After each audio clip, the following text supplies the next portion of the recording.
Vamos a estar entonces en el capítulo 28 de Éxodo. Ya Dani nos ayudó haciendo la lectura inicial para no tener que hacerla en este momento, porque es un capítulo extenso, tiene 43 versículos y adicionalmente es un capítulo que tiene muchos detalles. Entonces no lo vamos a hacer en este momento, pero sí vamos a mencionar las secciones que componen todo este capítulo más adelante, conforme vayamos desarrollando la enseñanza.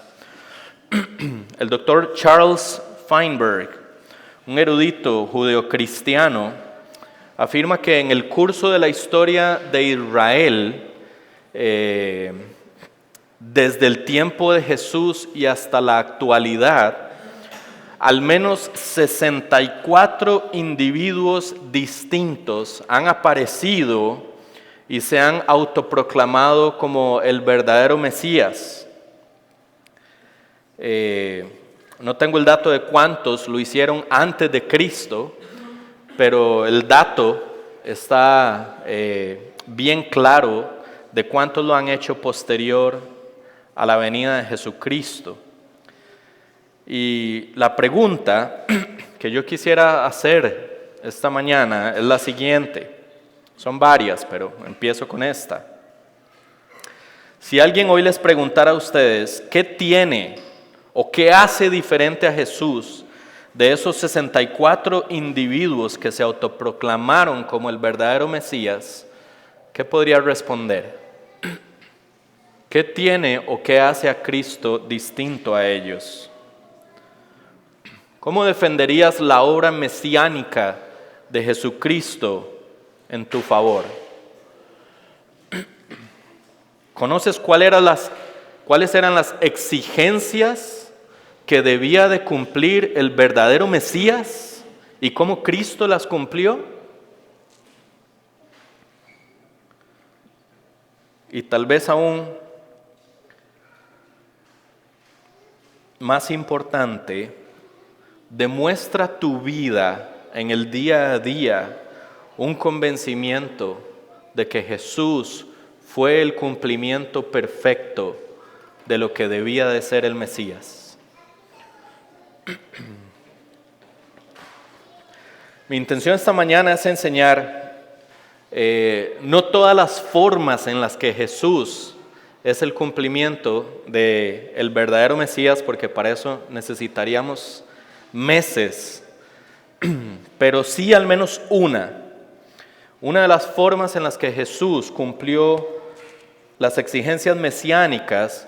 Y por qué esta forma, estoy diciendo que hay muchas, pero esta en particular no lo colocan a él como el único y verdadero Mesías, y cómo nosotros podemos crecer en seguridad, en firmeza en nuestra fe a partir de lo que Él hizo por nosotros.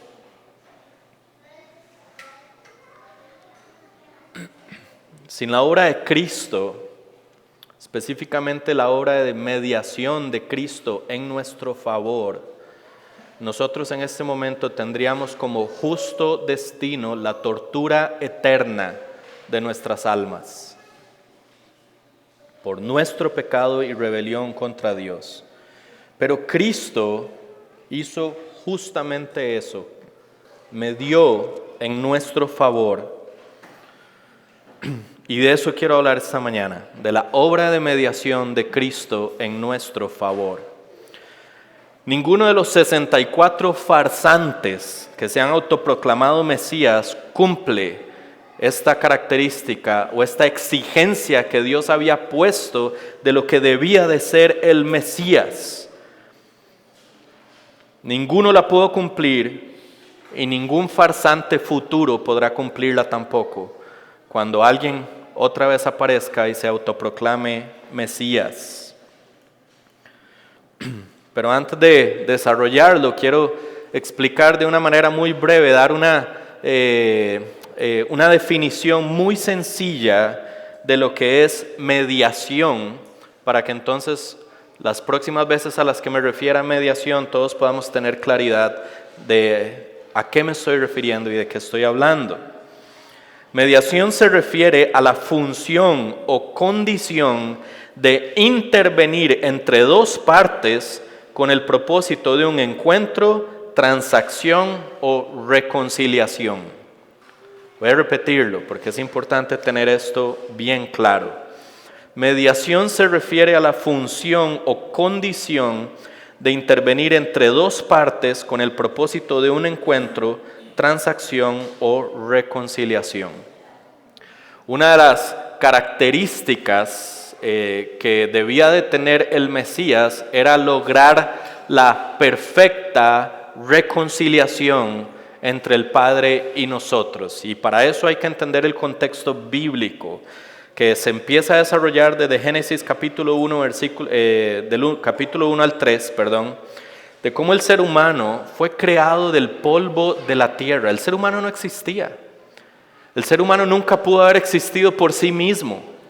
El ser humano fue formado por Dios, el creador del polvo de la tierra, y nosotros como seres humanos, siendo criaturas formadas del polvo de la tierra, nos rebelamos contra nuestro creador, nos rebelamos contra nuestro hacedor, que además era el Dios santo, eterno, perfecto y todopoderoso, y al rebelarnos contra él, nos constituimos automáticamente en enemigos de Dios.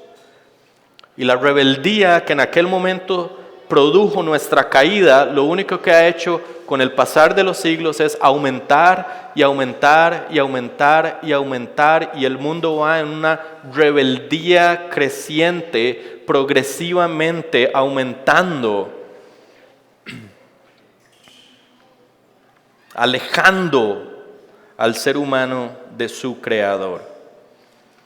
Y sin embargo, en medio de esa realidad, esto es lo que Dios promete en Génesis 3:15. Pondré enemistad entre tú y la mujer, y entre tu simiente y su simiente. Él te herirá en la cabeza, y tú lo herirás en el talón. Dios promete que en algún momento de la historia de la humanidad iba a venir un ser humano que lograría deshacer los efectos de nuestra rebelión contra Él y por ende entonces alcanzar la reconciliación entre nosotros y Él, restaurar la relación a la intención original que Dios tuvo al crear al ser humano. Sin embargo, esto se lograría a un alto costo, a un costo enorme, podríamos incluso decir. Lo que Dios está haciendo en Génesis 3:15 es prometer a un mediador. Esa era una de las características que debía de cumplir el verdadero Mesías. Debía de ser un mediador entre Dios y nosotros. Yo no sé si esto es algo que nosotros consideramos con la frecuencia con la que yo al menos creo que deberíamos de hacerlo, yo incluido. En Génesis 3:15 vemos que Dios es el ofendido y es Él mismo el que resuelve. Qué increíble que es la paciencia del Señor, su misericordia, su gracia, su perdón y su cuidado hacia criaturas que nos rebelamos contra Él. Lo justo hubiera sido que Él nos condenara inmediatamente y nos quitara la vida, como Él dijo aquí lo iba a hacer. Y sin embargo, Él prometió resolver lo que nosotros echamos a perder. Y prometió resolverlo a través de un mediador.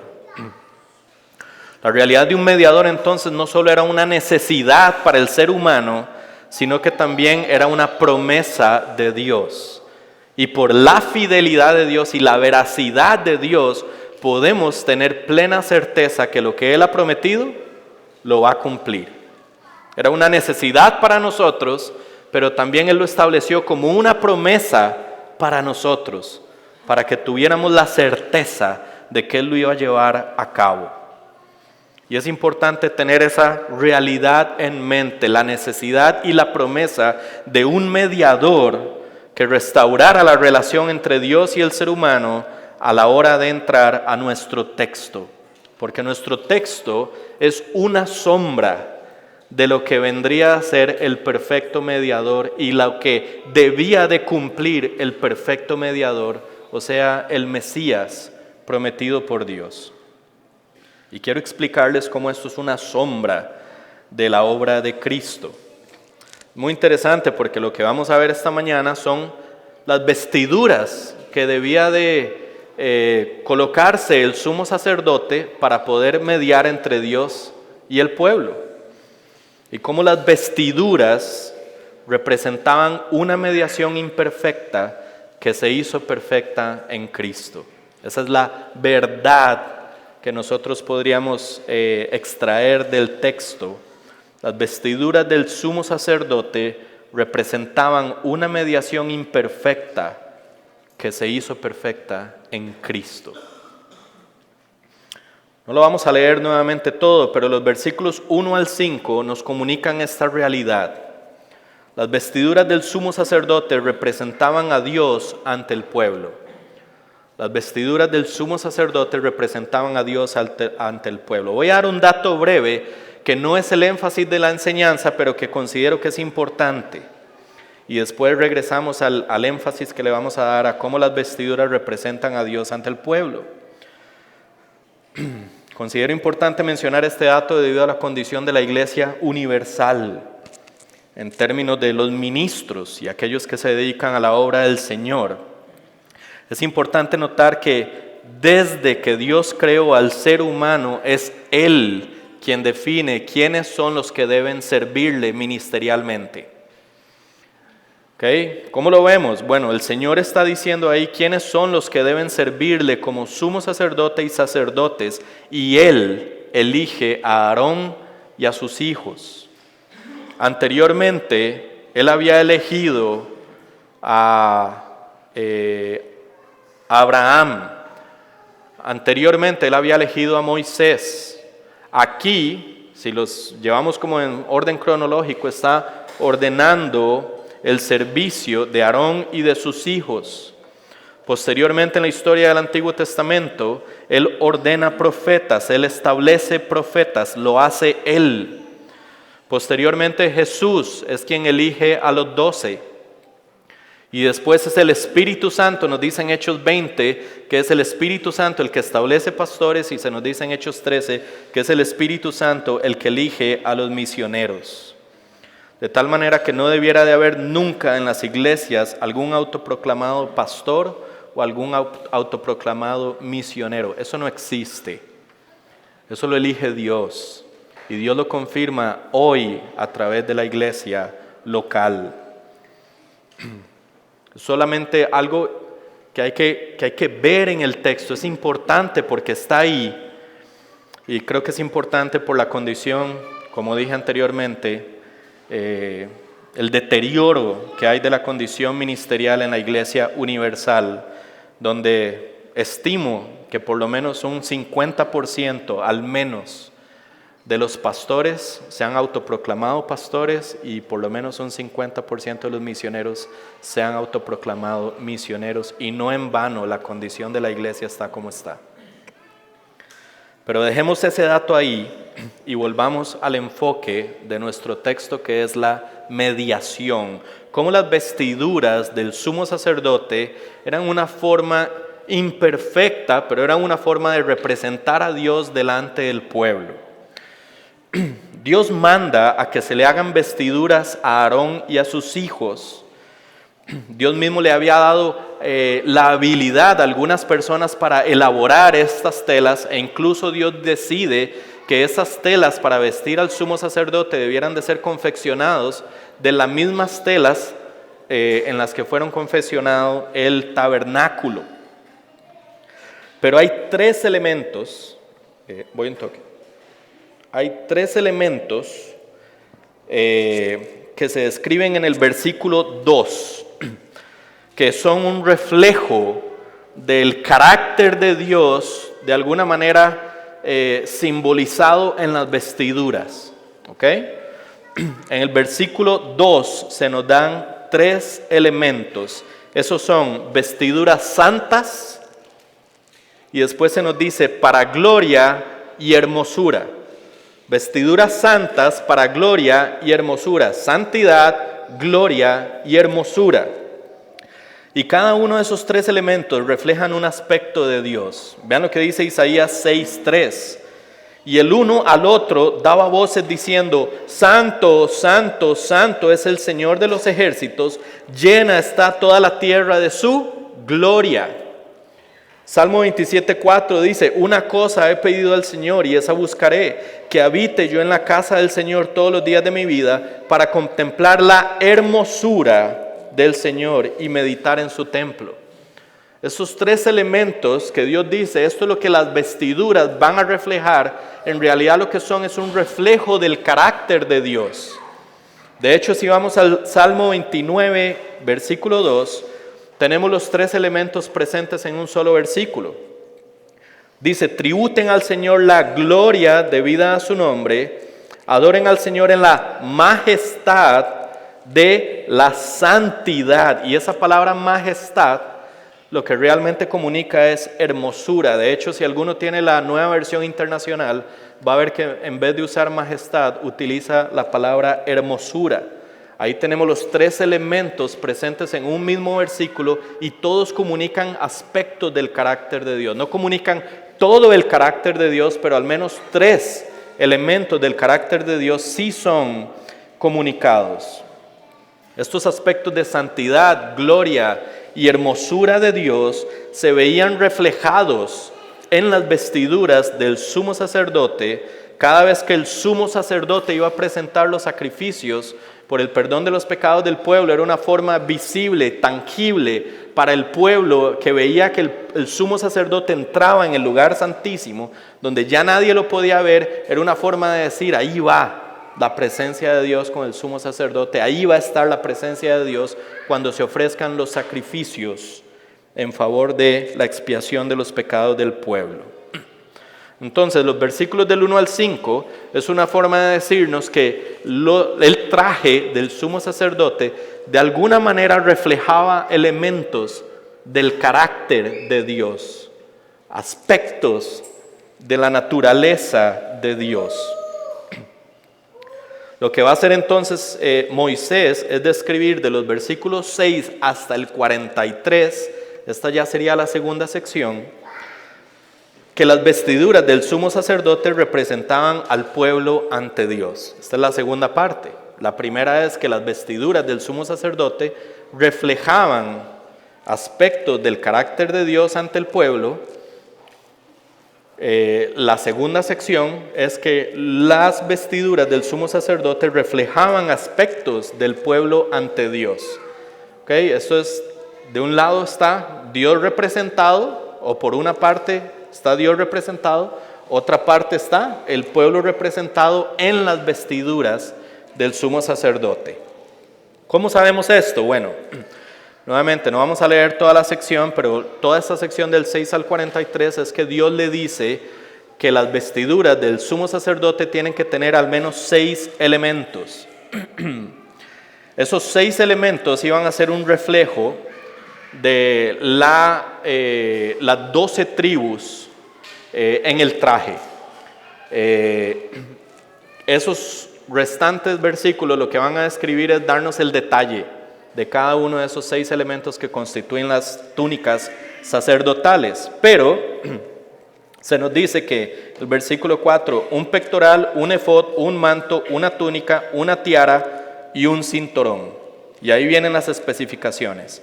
Pero es importante considerar que además de que Dios, y lo hemos estado viendo a través de la construcción del tabernáculo y otros elementos relacionados con la adoración, es que al ser humano no le corresponde definir cómo acercarse al Señor. Eso lo define al Señor. El ser humano lo que tiene que hacer es obedecer al Señor. No está llamado a ser creativo en cuanto a la adoración. Y en el versículo 9 y 10 se nos dan los detalles. Se nos dice: 2 piedras de ónice debían de ser grabadas con los nombres de los hijos de Israel. 6 nombres en una piedra, 6 nombres en la otra pierna, y eso representaba entonces las 12 tribus de Israel.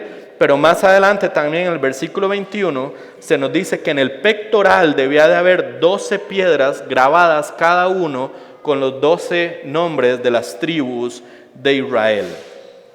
De tal manera que esas grabaciones con los nombres de las 12 tribus de Israel reflejadas en las vestiduras del sumo sacerdote también era una forma de representar al pueblo delante de Dios. Entonces las vestiduras del sumo sacerdote, por un lado, la santidad, la gloria y la hermosura le reflejaban al pueblo aspectos del carácter de Dios, mientras que la grabación de los 12 nombres de las tribus de Israel en los diferentes elementos de las vestiduras era una forma de reflejar la representación del pueblo a Dios cuando el sacerdote entraba en el lugar santísimo a ofrecer los sacrificios. O sea que las vestiduras en realidad lo que eran era vestir a Aarón, que iba a funcionar como sumo sacerdote, de tal manera que fuera visible para el pueblo que Aarón era el encargado de mediar a través de sacrificios. Recuerden que mediar, ¿qué hablamos? Era intervenir para que dos partes pudieran ser reconciliadas. Y las vestiduras de Aarón entonces era el reflejo al pueblo, algo que ellos podían ver tangiblemente, pero imperfectamente en las vestiduras de Aarón, cómo él entraba a ofrecer esos sacrificios y por un lado se reflejaba a Dios y por otro lado al pueblo, y a través de los sacrificios se restablecía el pacto de manera anual, año tras año, tras año, tras año. Entonces vemos que Aarón mediaba y representaba por un lado a Dios y por otro lado al pueblo. Cada vez que Aarón entraba en el lugar santísimo, entraba con el sacrificio como para ofrecer las ofrendas del pueblo hacia Dios, pero cada vez que Aarón salía del lugar santísimo, representaba a Dios diciéndole al pueblo: la ira ha sido aplacada, los sacrificios han sido aceptados, aunque por un año. Y el hecho de que haya sido por un año nos comunica que eso era algo bueno, pero no era perfecto. Era algo bueno, pero era insuficiente. Satisfacía la ira de Dios por un año, pero no tenía la capacidad de satisfacerla para siempre.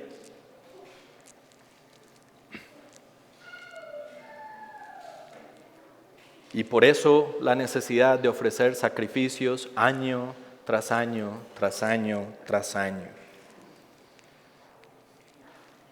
Si esto era imperfecto y se necesitaba hacer sacrificios año tras año, tras año, tras año, quiere decir que seguíamos a la espera de un mejor mediador. Porque lo que hacían los sumos sacerdotes durante el tiempo en que ejercitaron su ministerio era imperfecto. Bueno, pero imperfecto. Pero lo que hizo el sumo sacerdote era importante por una razón particular. Porque el sumo sacerdote, por años, por siglos, prácticamente estamos hablando de al menos 1500 años de mediación a través de sacrificios, lo que nos estaba apuntando es que, bueno, al menos la mediación tenía que darse a través de un sacrificio. Ahora ya entendemos mejor Génesis 3:15, cuando Dios desde Génesis 3:15 prometió al mediador, pero dijo que iba a mediar a través de un alto costo, cuando mencionó que la serpiente le heriría en el talón. Y a través de los sacrificios era una forma de decirnos: para mediar se va a requerir un sacrificio. Ahí va desarrollándose la obra mediadora que era necesaria que cumpliera ese mediador, ese Mesías. Ahora, evidentemente nosotros afirmamos que el cumplimiento de esa promesa de Génesis 3:15 es Jesús. Y afirmamos que Jesús es el perfecto, único y verdadero Mesías que ha venido a cumplir las exigencias establecidas por Dios de lo que debía de ser el verdadero Mesías. Jesús es ese Génesis 3:15. Pero ¿qué evidencias tenemos entonces para afirmar que Jesús es diferente a esos 64 farsantes? Y que Jesús es diferente a los demás farsantes que van a seguir apareciendo hasta que Él realmente regrese. Esta es la evidencia. Y aquí nos vamos a agarrar con la Biblia y vamos a usar muchos versículos, algunos los voy a repetir, pero esta es una prédica un toque distinta a usualmente las prédicas que hacemos. Algunos la podrían considerar incluso hasta un poco apologética, porque yo lo que quiero, familia, es hacer crecer nuestra fe y fortalecer nuestra fe a partir de las verdades bíblicas que nos dan multitud de evidencias que proclaman que Jesucristo es el único y verdadero Mesías. Y me gustaría expandir esto. Lamentablemente por tiempo no puedo dar todas las evidencias.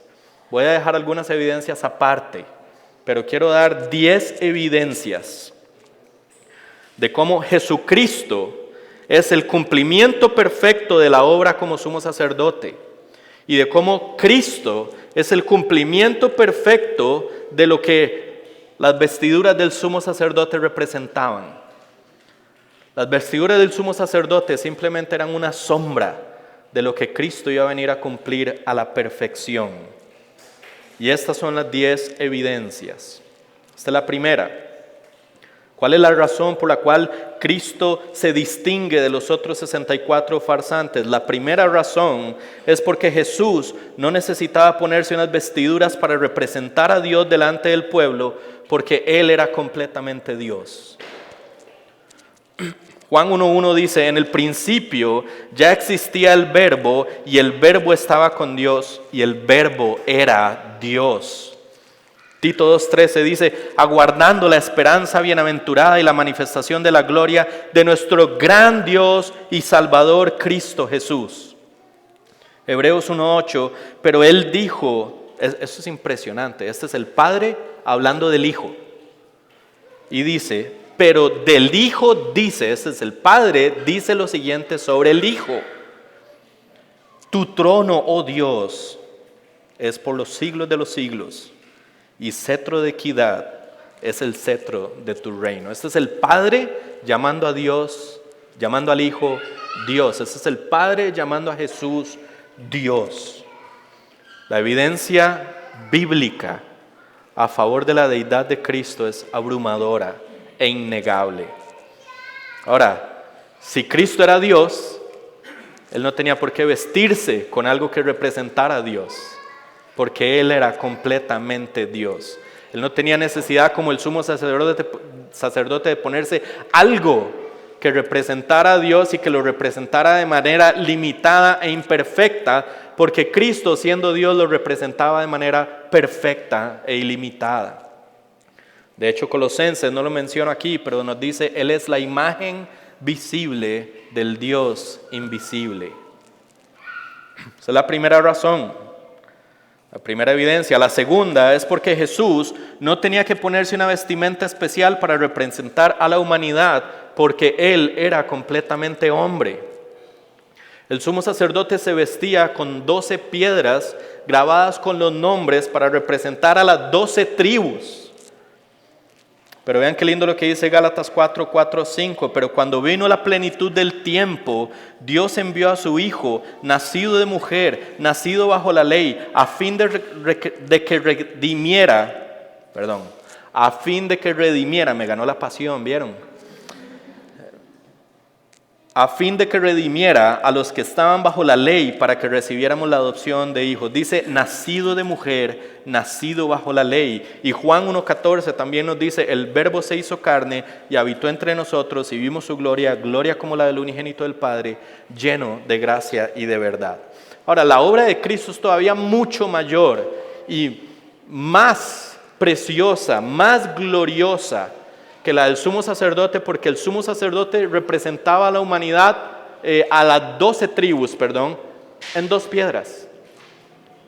Cristo no vino a representar a 12 tribus. Cristo en su carne vino a representar a toda la humanidad. El sumo sacerdote mediaba por 12 tribus, Cristo medió por toda la humanidad.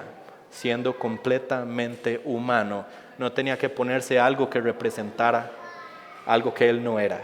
Él lo representaba perfecto al ser completamente humano. La tercera razón es porque Jesús no entró en un lugar terrenal para ofrecer el sacrificio, sino que lo hizo en un lugar celestial. Por eso es un mejor sumo sacerdote, por eso es mejor mediador de un pacto, por eso es el cumplimiento de las exigencias de lo que debía de hacer el Mesías. Hebreos 9, 24 y 25 dice, porque Cristo no entró en un lugar santo hecho por manos, lo que era una representación de lo verdadero, sino que Cristo entró en el cielo mismo para presentarse ahora en la presencia de Dios por nosotros, y no para ofrecerse a sí mismo muchas veces como el sumo sacerdote entra al lugar santísimo cada año con sangre ajena. Mientras el sumo sacerdote entraba a un lugar hecho por manos humanas, Cristo no lo hizo ahí. Cristo está en la presencia de Dios en el cielo. Ahí fue donde Él entregó su cuerpo verdaderamente. Ahí fue donde Él derramó su alma por el perdón de nuestros pecados. Ahí realmente fue donde Él hizo el sacrificio verdadero. Se nos dice en el cielo mismo. Ninguno de los 64 farsantes podría decir que ha entrado en la presencia de Dios a hacer algo como esto. Esto solo se puede decir de nuestro Señor y Salvador Jesucristo. Cuarto, porque el resultado de la mediación de Jesús no fue un beneficio temporal, sino fue un beneficio eterno. Hebreos 7, 23 al 25 dice, los sacerdotes anteriores eran más numerosos porque la muerte les impedía continuar.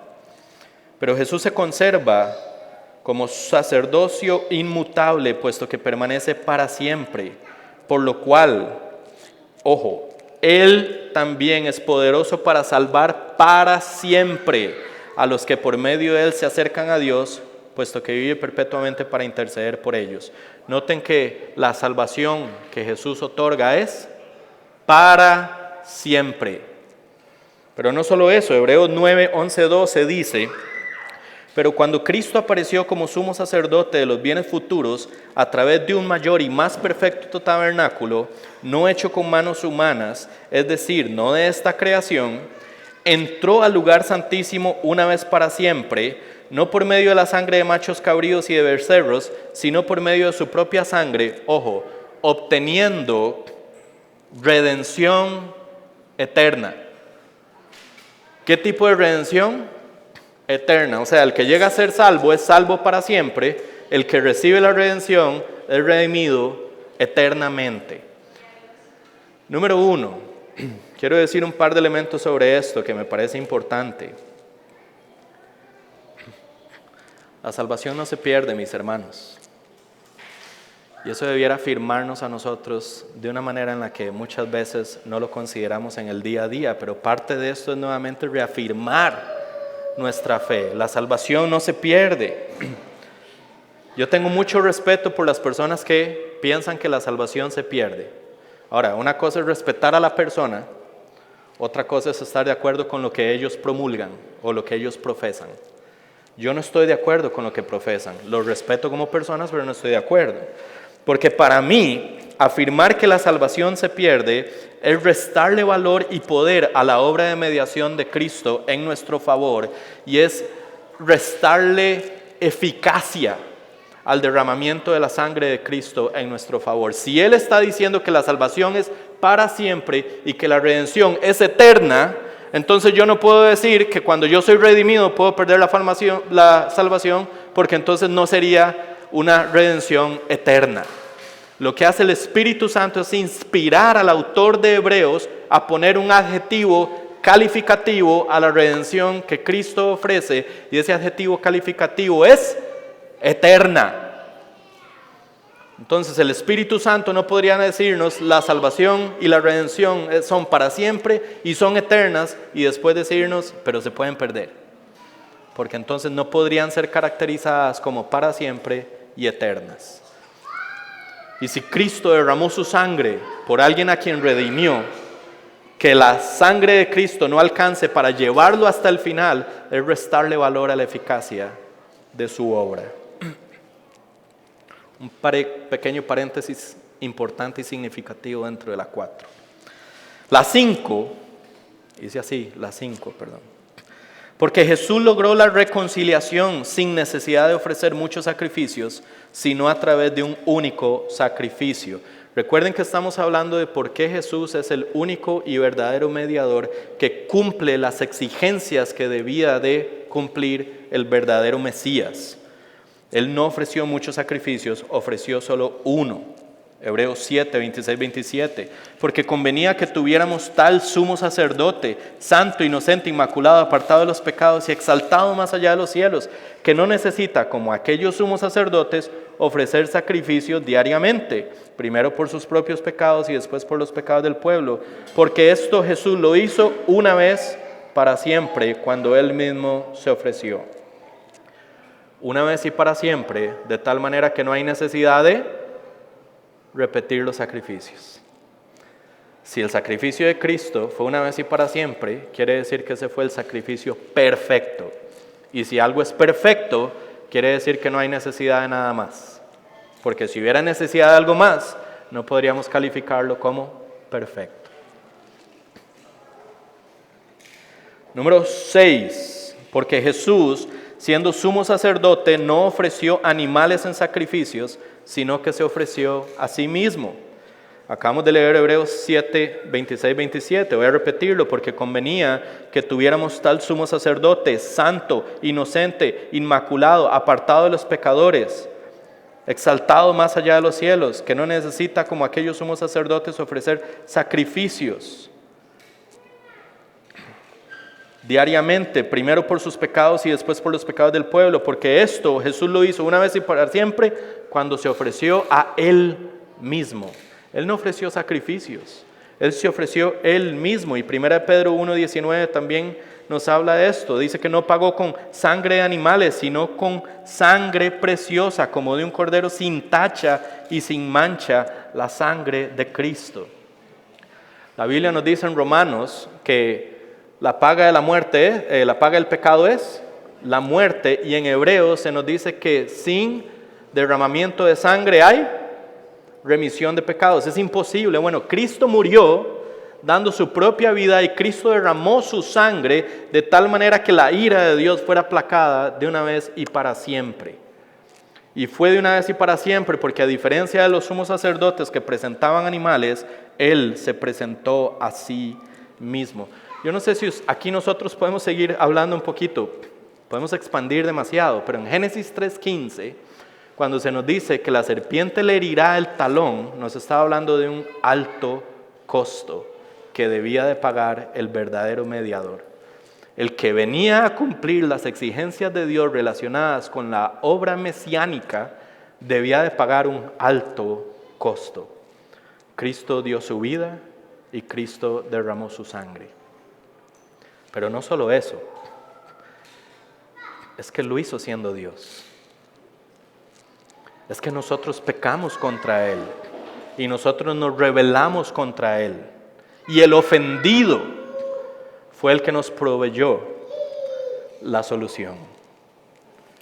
Saben, la obra de mediación de Jesucristo en nuestro favor debiera de ser algo que nosotros recordemos y agradezcamos profundamente cada día de nuestras vidas. Porque fue Él mismo, siendo ofendido, el que se ofreció en sacrificio por nosotros. Eso para mí es impresionante. Número 7, porque Jesús no necesitaba ofrecer sacrificios para purificarse antes de mediar, porque Él nunca cometió pecado a pesar de haber sido tentado en todo. Hebreos 4:15, porque no tenemos un sumo sacerdote que no pueda compadecerse de nuestras flaquezas, sino uno que ha sido tentado en todo como nosotros, pero sin pecado. Sin pecado. Dígame cuál de esos 64 farsantes puede decir que ha vivido una vida sin pecado.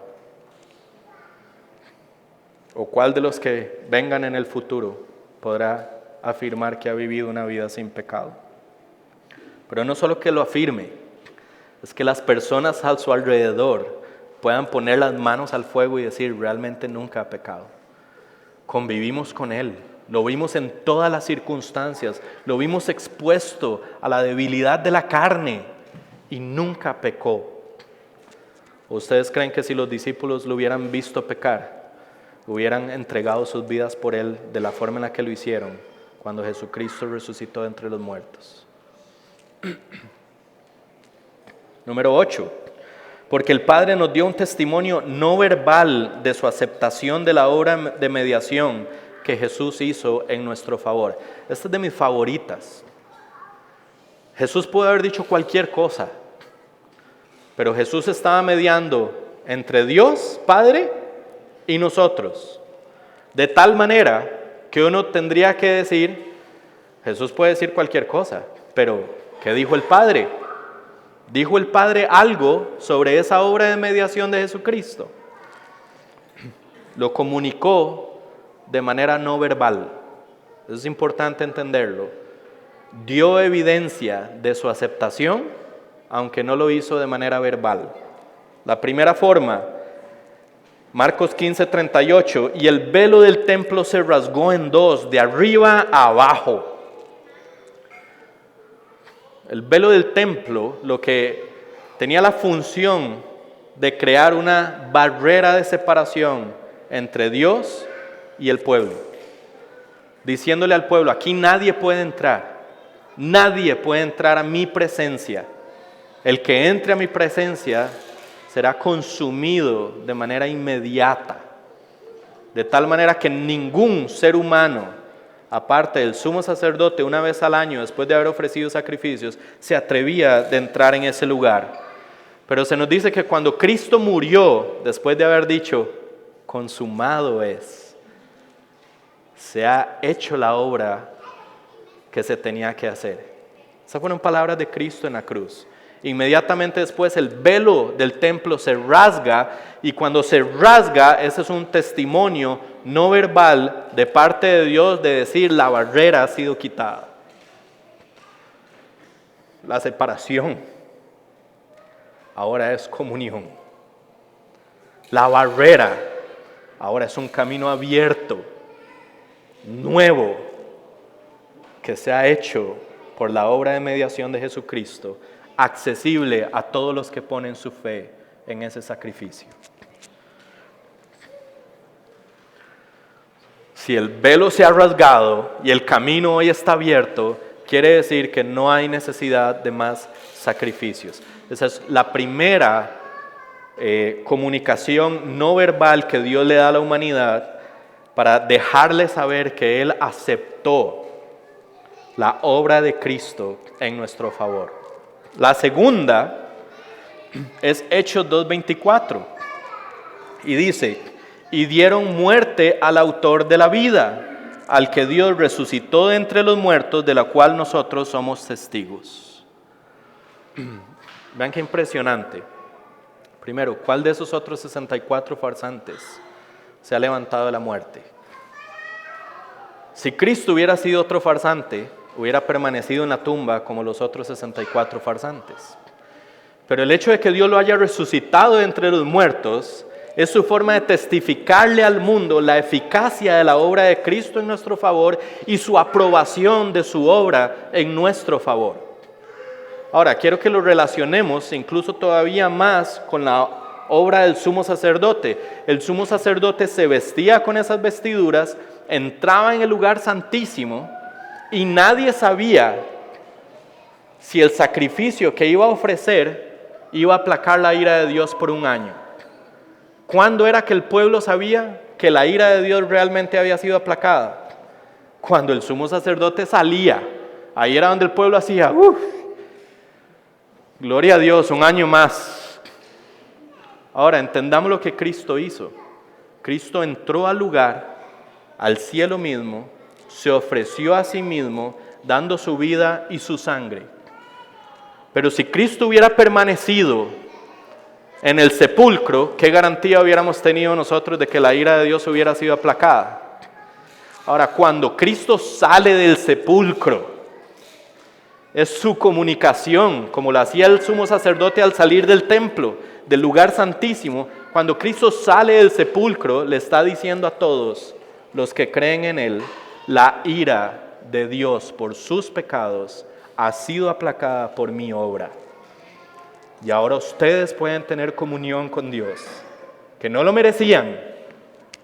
Es pura gracia del Señor. Número 9, Jesús permanece mediando en favor de aquellos que han puesto su fe en Él como Señor y Salvador. Ahora el texto de Hebreos 7:25 dice, por lo cual Él también es poderoso para salvar para siempre a los que por medio de Él se acercan a Dios, puesto que vive perpetuamente para interceder por ellos. Anteriormente incluso habíamos leído un pasaje que dice que los sumos sacerdotes morían. Y entonces lo tenía que relevar otro sumo sacerdote. Y así durante 1500 años. Era sumo sacerdote tras sumo sacerdote. Pero Cristo, como se levantó de los muertos, no necesita ser relevado. De hecho, el texto nos está diciendo que vive perpetuamente para interceder por nosotros. Cristo no está inactivo, familia. Cristo no hace nada sin que tenga un propósito lo que hace. Cuando Él ascendió y se sentó a la derecha del Padre, no lo hizo para descansar y tirarse ahí en el trono a descansar. No. Cristo ascendió y se sentó a la derecha del Padre con la misión de interceder a la diestra del Padre en nuestro favor para preservarnos hasta el final. ¿Alguna vez usted se ha preguntado por qué razón usted sigue siendo cristiano?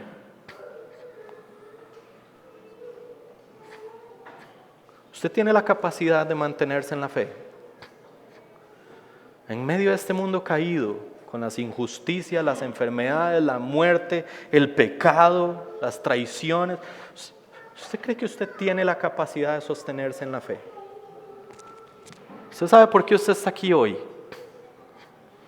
Es porque el sumo sacerdote, el perfecto Mesías, interviene en nuestro favor a la diestra del Padre, sin cansancio, sin agotamiento, sin despistes, sin descuidos, sin perdernos de vista ni un solo segundo. Porque si dependiera de nosotros mantener la fe hasta el final, no hay un solo ser humano que lo logre, al margen de la obra mediadora de Jesucristo en nuestro favor a la diestra del Padre. Eso no lo hizo ningún sacerdote, eso no lo hizo ninguno de los farsantes, eso solo lo puede hacer el verdadero Mesías, que es Cristo Jesús, nuestro Señor y Salvador. Familia,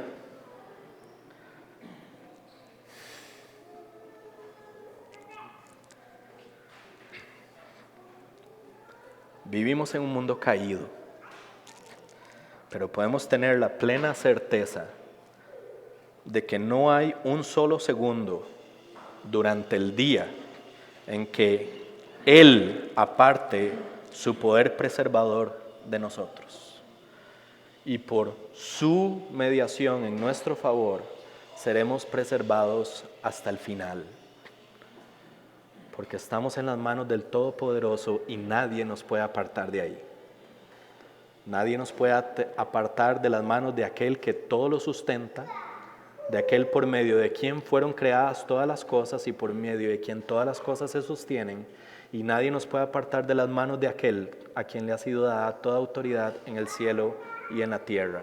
Y ese es el verdadero Mesías, que es Jesucristo, nuestro Señor y Salvador.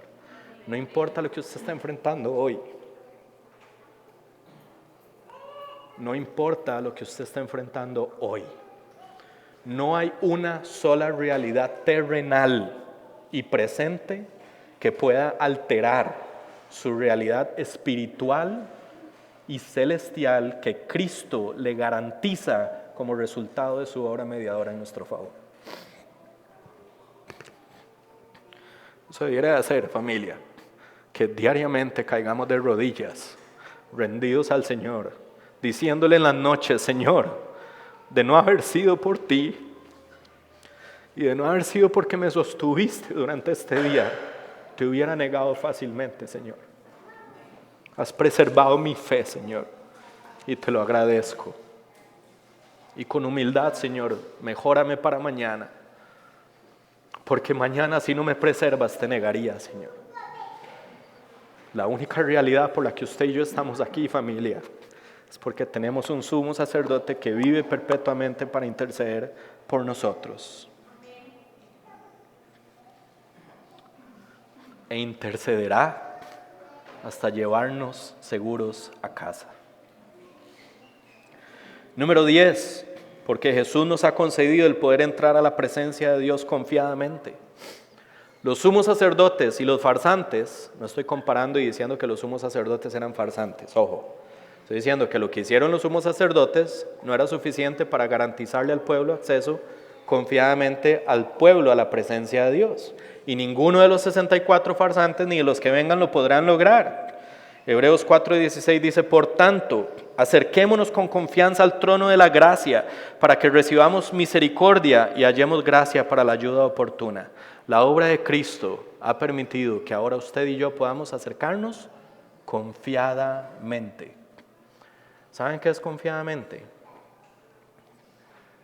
Es como si yo hoy me acercara a Feli y a Elena y ellos se vienen a pegarme un abrazo. Lo hacen con toda la confianza, sabiendo que no van a ser rechazados, sabiendo que son amados. Familia, por los méritos de la obra de Cristo, usted y yo nunca seremos rechazados por el Padre, porque Él nos ha amado de la misma forma en la que amó a su Hijo. Y eso es solo el resultado de la obra mediadora de Jesucristo en nuestro favor. Por todo esto, familia, podemos afirmar que las vestiduras del sumo sacerdote representaban una mediación imperfecta que se hizo perfecta en Cristo. El sumo sacerdote representaba con su traje esa unión, ese pacto, cómo se reanudaba ese pacto anual entre Dios y el pueblo a través de los sacrificios de animales.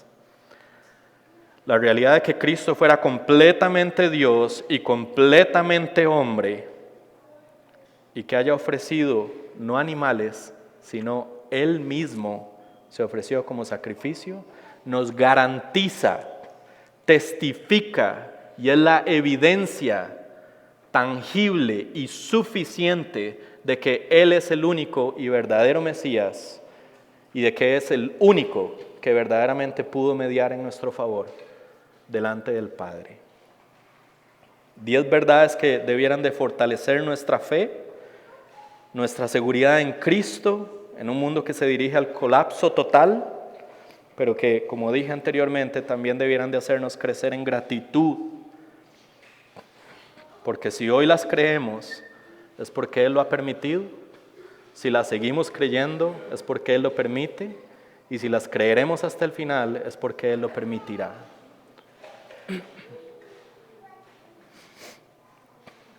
Él es el ofendido, que estuvo dispuesto a solucionar nuestra condición, mediando en nuestro favor y ofreciéndose a Él mismo como sacrificio para reconciliarnos con el Padre. Por eso es que 1 Timoteo 2, 5, 6 dice, porque hay un solo Dios y también un solo mediador entre Dios y los hombres, Cristo Jesús hombre, quien se dio a sí mismo en rescate por todos, testimonio dado a su debido tiempo, de los cuales, familia, usted y yo fuimos rescatados entre ellos. Cristo no fue ningún farsante, familia. Cristo es distinto. Cristo es único. La evidencia de que Cristo es el Mesías es abrumadora. Y espero que, aunque no es una lista exhaustiva de las múltiples formas en las que Cristo es el verdadero Mesías, sí sea una lista suficiente para que hoy todos salgamos llenos de gratitud y con más seguridad de que lo que hemos creído es la verdad y de que Cristo realmente es el camino al Padre. Y que, familia, este día es un día menos para llegar a nuestro destino final. Y mañana va a ser un día menos para llegar a nuestro destino final. Y cada día estaríamos un día más cerca de llegar al lugar donde Dios determinó y pensó que es nuestro lugar, que es en su presencia por la eternidad, disfrutando y deleitándonos, no de un traje que comunicaba santidad, gloria y hermosura, sino de su presencia, donde no solo vamos a ver su gloria, su santidad y su hermosura, sino que vamos a verlo en todo su esplendor, donde nos vamos a deleitar por la eternidad, donde toda lágrima va a ser enjuagada en nuestras mejillas, donde vamos a poder cantarle y adorarle sin relación con el pecado, por lo que Él es y por lo que ha hecho por nosotros en su Hijo Jesucristo.